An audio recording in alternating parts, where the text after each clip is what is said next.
72 કલાકમાં ગુજરાતમાં આવશે વાતાવરણમાં પલટો, અંબાલાલ પટેલની આગાહી।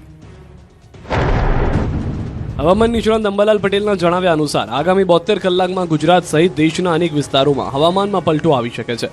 દક્ષિણ ગુજરાત ઉપરાંત ઉત્તર અને મધ્ય ગુજરાતના કેટલાક વિસ્તારોમાં વરસાદી ઝાપટા શરૂ થવાની શક્યતા છે।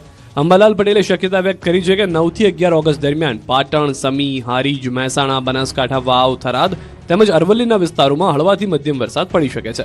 કેટલાક વિસ્તારોમાં ભારે વરસાદની પણ સંભાવના વ્યક્ત કરવામાં આવી છે। 11 અને 12 ઓગસ્ટ દરમિયાન વરસાદનું જોર વધવાની શક્યતા છે। ખાસ કરીને દક્ષિણ ગુજરાતમાં સારો વરસાદ પડી શકે છે, જેના કારણે તાપી નદીના જળસ્તરમાં વધારો થવાની શક્યતા છે।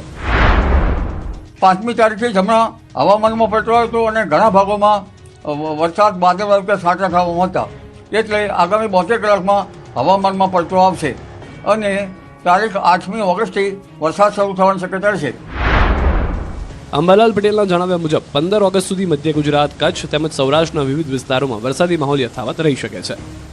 જામનગર, દ્વારકા અને પોરબંદર સહિત પશ્ચિમ સૌરાષ્ટ્રમાં પણ વરસાદી ઝાપટા પડી શકે છે। આગાહીમાં એ પ્રમાણે પણ જણાવાયું છે કે ઓગસ્ટના અંતિમ સપ્તાહ અને સપ્ટેમ્બરની શરૂઆતમાં ફરી હવામાનમાં પલટો આવી શકે છે।